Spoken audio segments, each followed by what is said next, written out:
Hello everyone and welcome to Azam Sharp Weekly, and in this video you're going to learn how to create a very simple to-do list application using core data in SwiftUI. And we're going to start from very scratch. So you can see that I've created a simple SwiftUI application. Haven't really written any line of code or anything. So let's go ahead and get started. Now the first thing we need to do is to create our core data model. So let's go and we will say new file, and we will go ahead and search for data, and there's our data model. We can select that. Simple to do model. So this particular model is going to handle all of our entities that we want to persist to SQLite database using core data, because SQLite is the default persistence medium that core data uses. I'm going to go ahead and add an entity. And let's go ahead and call this entity a task, because we're building a to-do list, so we're just going to call it a task. And this particular entity, task, can have many different attributes. This is basically going to be converted into the name of the columns. So let's go ahead and say there is an attribute or a property called title. That will be string. And we will also make sure that this is not optional, so you do have to provide the title. We will also have priority, which will be string. It's not optional. And what else? We will say is favorite. Maybe it's a favorite task or something. And we can make this as Boolean. And it's not optional, all right? So it's a type Boolean. That's fine. Default value will be no. So it's not optional, but the default value is no, means that by default it will enter false. And I will also have a date created so that we know our task was created on which date, and we will select as date, and that will also become not optional. Let's go ahead and build it. Okay, so everything looks good. This is our task entity that we have created.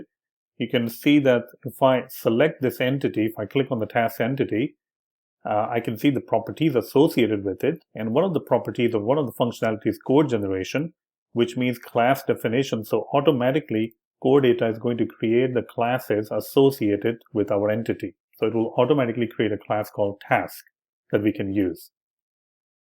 Now our next step would be to make sure that we are initializing the core data stack.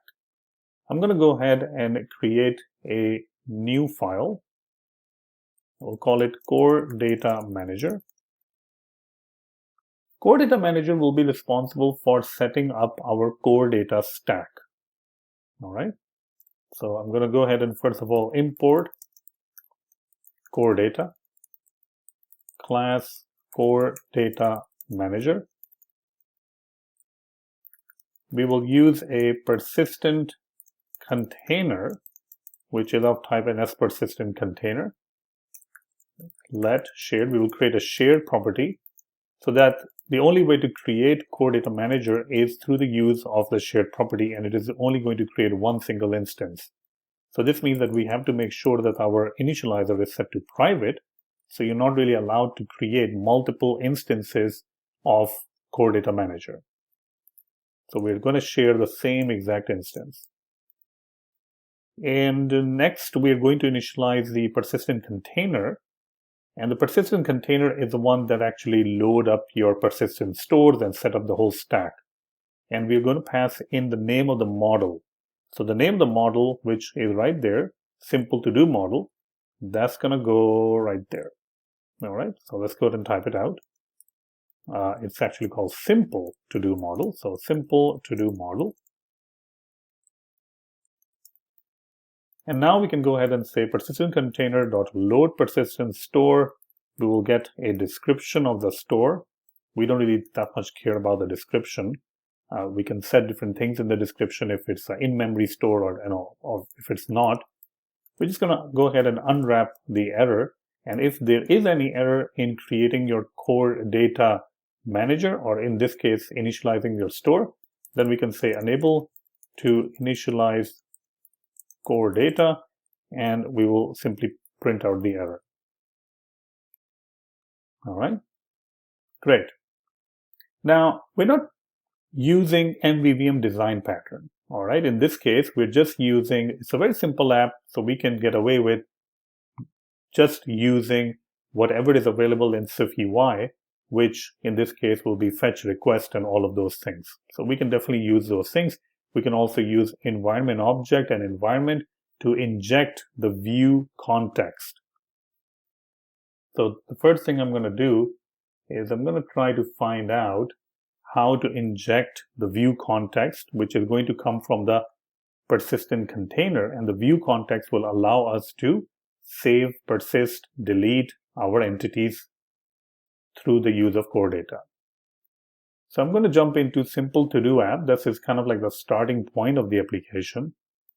And I'm going to go ahead and get access to the persistent container. And we can get access to the persistent container through the use of the core data manager that I just created. And there we go. Now, in our case, content view is the root view of our application. So we can go ahead and inject something like an environment into the content view, which will be available to the content view and all the different children of the content view.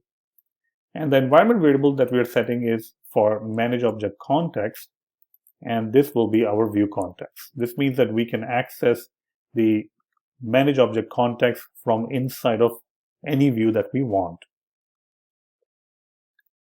And now it's time to create the view. So you can see that our view is currently, well, there's nothing really there. I mean, it's completely empty. So what we want to do is to at least set up some part of the view, right? So let's go ahead and get started. I'm going to go ahead and add a navigation view. Inside navigation view, I'm going to go, and this is completely up to you, the user interface, whatever user interface that you like, you can definitely use that. And I'm just going to say all task or something. Let's go ahead and refresh it to see how it actually looks like on our Xcode. Okay, it looks fine. We need a couple of different text fields. We need one text field for enter title. We need a picker view for priority and all that stuff. So let's go ahead and create a text field. Enter title. And the text will go or bind to a property called title that does not really exist. So we have to make sure that there is a property called title. So whenever we type something in the text box, the value is going to go into a property called title. All right, so that's the easy part. The next step is to have priorities listed. Now, there are many different ways of creating those priorities, but the priorities can be low, medium, or high. So I'm going to go ahead and create an enum to represent the priority. This will be a string enum, or the value will be string. It will be identifiable and it will be case iterable, which means that we can iterate through it. Since it is identifiable, we have to implement the ID property so we can loop over it. So there we go. And now we have to define our cases. So we have cases like low, we have cases like medium priority, which we can say medium. The value is medium, so that's the value actually going to be stored in the database. And then finally, we will also have high priority, which will be set to high. All right. Now, in order to display the priorities in a picker view, it's always a good idea to create an additional property by extending the priority enum so that we can have another property called title, which will display the title. All right. And that will give you a little bit more flexibility for what you want to display in the UI. So here I have extended priority enum, and I've added another property called title. And this title property is going to perform a switch on self because self is enum priority. If it's low, then we can say low, medium, high. So this is going to give us a little bit more flexibility that maybe in the future, if you don't want to say low, but if you want to say 1, 2, 3, you can simply change it over here. Okay, so that's good. Next step is to actually create the picker view. Let's first make sure that our text field or the style of the text field is rounded border. There we go. And I'm going to also make sure that I have a little bit more padding in my vertical stack or V stack. So it should be padding on all the sides. Hopefully we'll be able to see our text field now. Let's go ahead and run it. Xcode is still trying to build it. We'll let it build it again. Okay, there we go. So that's our text field, kind of like in the middle somewhere. That's fine for now. Let's go ahead and create a picker. Now in the picker, we can provide some sort of a title for the picker. Priority. Now selection, this basically means that whenever you select something, where is that going to go? So what I'm going to do is right besides over here with the title, I need to create a property where the selected priority is going to go. So I'm just going to go ahead and create it right here and initialize it with medium. That's fine. So let's go ahead and pass that. This is a bindable, so selection priority. And now I need to provide the actual content. So what do we want to display in the picker? Well, the good news is that we can simply use priority dot all cases, which means we can iterate over the case. And for each case, we can simply go ahead and display the priority. Priority.title .tag priority. This means that whenever you select a particular priority, the value in the tag is the one that is binded to the selected priority. So the selected priority will contain the selected priority as an enum or the enum value. Another thing, we need to make sure that the picker is actually a picker style segmented control. So we'll just say segmented. Perfect. Let's see how this actually looks like. And by default, it should select medium, which is in the middle, obviously. Okay, let's do it again. Okay, so this is how it looks like right now. That is pretty good. Probably add a little bit of a spacer over here so that everything kind of moves up. There we go. So it's looking really good now. All right. Now the next thing we need to do is we need to add a save button, which will allow us to save our task. This can be a very normal kind of a button, so save button is fine. There we go, kind of like in the middle. We can change this. I mean, we can add a bit of a styling to it. So let's go ahead and add some styling to it so it's not completely plain. So there we go. Might come up like a blue or something. Right, let's go ahead and see if we can arrange this a little bit. There we go. Okay, so it's looking much better now. And finally, we need to save the task. Right now, this button is completely blank, right? So we need to save the task. So I'm going to go ahead and call a function save task, which does not really exist. So we need to create that function to save a task. So let's go ahead and do it over here. Function save task. There we go. Now, in order to save a task, I need to create an instance of the task entity, which belongs to the core data. So let's go ahead and do that. Let task equals to task. And you can see that I need to provide the context, which in this case is ns manage object context. Well, the good news is that in our simple to-do app, the starting point of the app, we already added the context to our key, to our environment, which is called manage object context.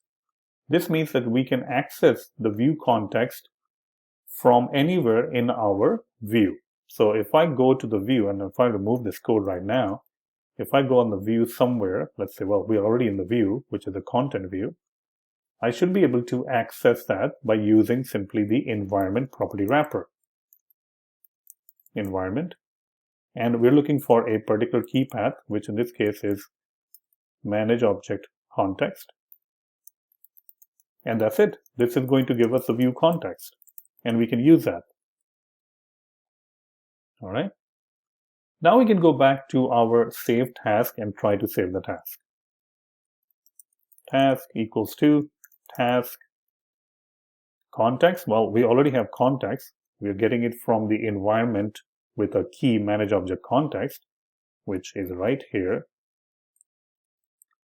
Once we have our task, we can go ahead and set a couple of different things, like the title, which is coming from the title, like the priority, which is coming from selected priority.raw value.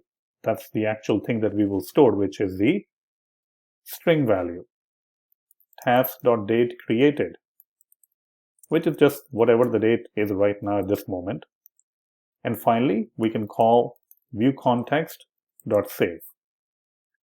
Now, if there is a problem, we're going to handle it in the catch. And for now, we're just going to go ahead and display it in the console. So this will hopefully allow us to save a particular task. But just by saving the task, it won't appear over here. In order to fetch the task, we need to create a fetch request.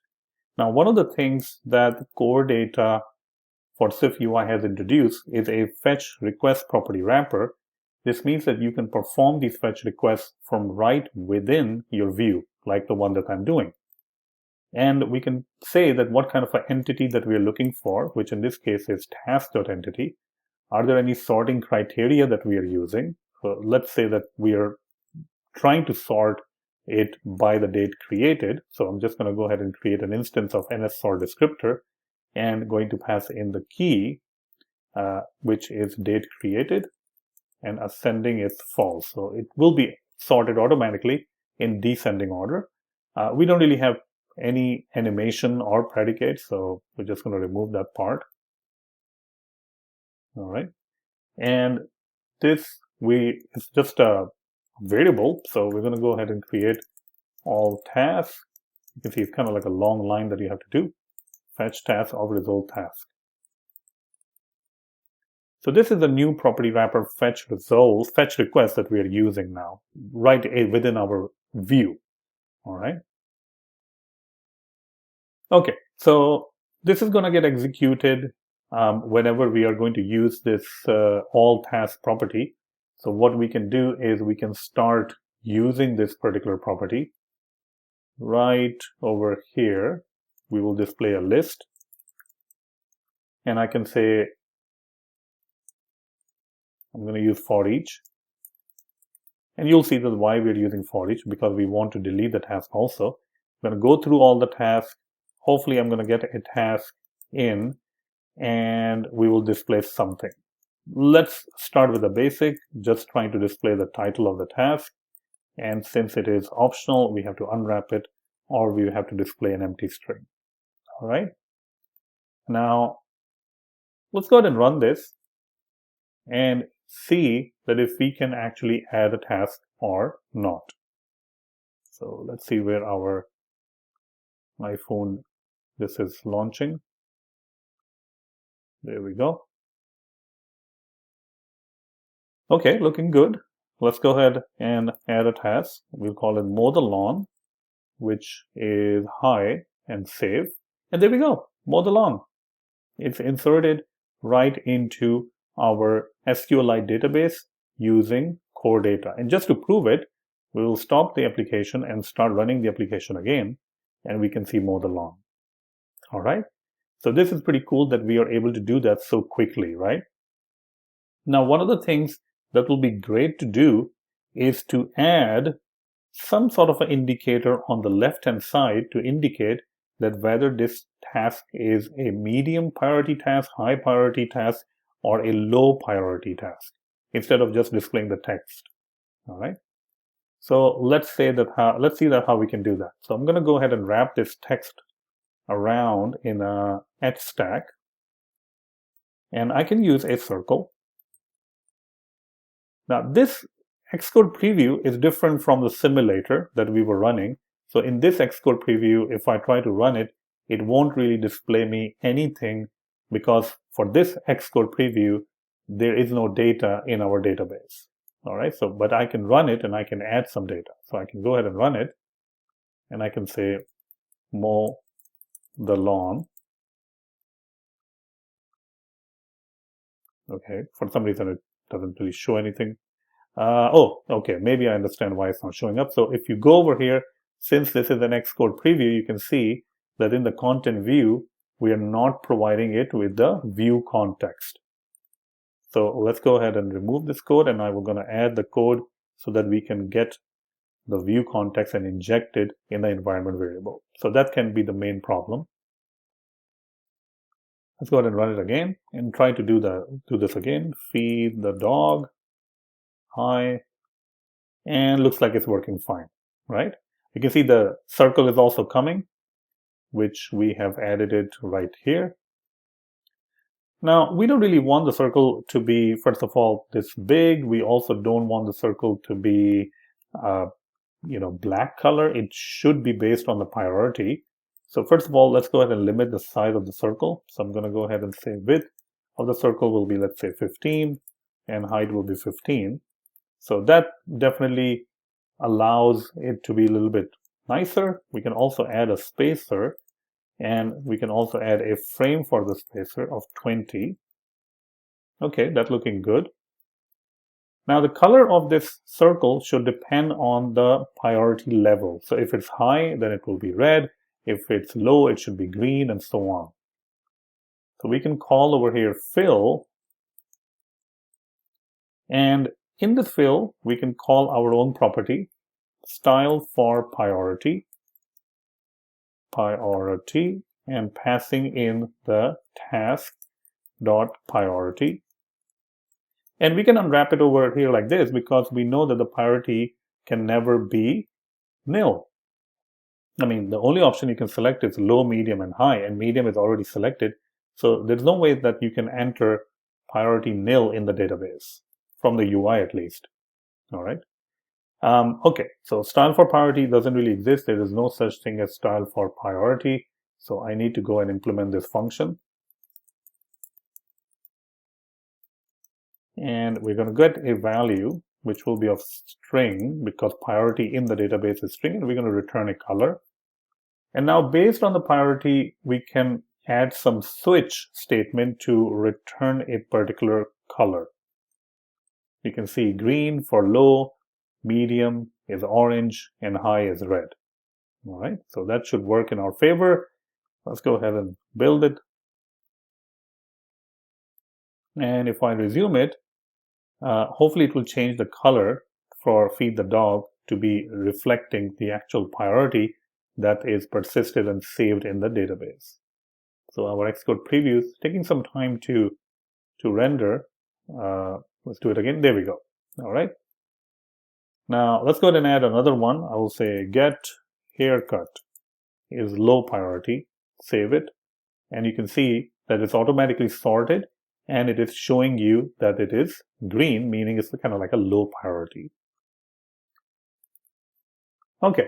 Now, the final thing that we want to do is to favorite a particular task. If you remember, in the simple to-do model, we have something called isFavorite, and we just want to make sure that this particular isFavorite flag or property or attribute is true or false, depending on if we are making it true or false. So let's go back to our code over here. I'm going to add a spacer. And I'm just going to start by adding a system image, and I will call it heart, just to see how it appears. Okay, it looks pretty good. By default, we should show a heart that is not filled. I also do want to make sure that this heart is a red color. So let's go ahead and do the red thing. Now, the color of the heart will be dependent, or filling and unfilling of the heart will be depending on the tag, which is favorite. If it is favorite, then heart should be filled, or else heart would be empty. There we go. All right. And in order for all of this to work, we will have to perform on tap gesture and call update task, passing in the task. Now, again, there is no such thing as update task, so that is something that we will have to implement. So let's go ahead and implement update task.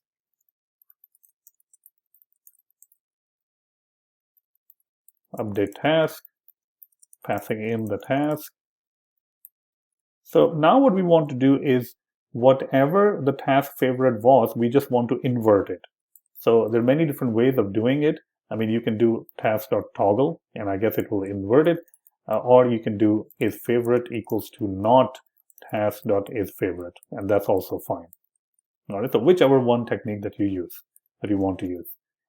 And finally, we can simply say viewContext.save, make sure to call the save, and that will be saved, and that's it. Your task will be updated to reflect a new favorite status, whether it is favored or not favored. Let's go ahead and run it again. Sometimes this preview can take a while to run, and there we go. So we can see that get haircut is now favored. I'm going to stop this and run it again, and you can see it's still favored. So it is persisted in the database. Now, one final thing that I would like to do is definitely adding the functionality to delete a task. So we will go to our for each, and right after for each, we can say on delete, and we can perform delete task. Again, there is no function called delete task, so that is something that we will have to implement. Let's go ahead and jump over here. Private function delete task at offset, because we have to match the signature of the delete task, which is at offset index set.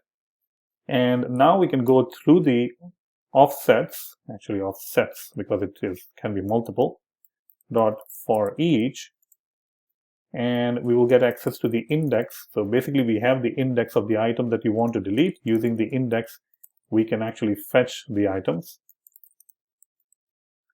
And then we can simply say viewContext.delete the particular object. And finally, we can call viewContext.save to save it. So just by deleting it from the context does not really delete it from the database. It just marks it for deletion. And now once we finally save it, then it persists the changes to the database. Okay, that's pretty much it. Let's go ahead and run it again. And let's go ahead and say fix the car, or fix the car. Low, no, not low, but let's say medium priority. And let's say that I want to delete feed the dog. I can just swipe delete. I can stop it, and I can run it again to make sure that it is deleted. I can change that, and everything works fine now. All right. So in this video, you learn about how to create a very simple to-do list application using core data and using all the different features of SwiftUI, which includes the environment object, or the environment variable, or the environment key path values, and also the fetch request property wrappers, which came in really handy when refreshing the UI on its own. So that's pretty much it. Thank you so much, and I really hope that you have enjoyed this video. If you have enjoyed, please click on the like button, share the video, and also subscribe to my channel. Thank you so much. If you want to learn more about core data and how you can use core data in a SwiftUI application, then I have a perfect course for you. Check out Core Data in iOS course. Now, this is a really amazing course, so make sure you get this course. It is a 8.5 to 9 hour course, and it goes through all the different things related to core data when you're working with SwiftUI application. Apart from that, I have many different courses like SwiftUI Cookbook course, SwiftUI Interfaces Apple's Device Combined course, MVVM Design Pattern, Async and Await, which just really got released. So a lot of different courses for you to learn and enjoy. Thank you so much, and make sure to like the video and make sure to check out my courses.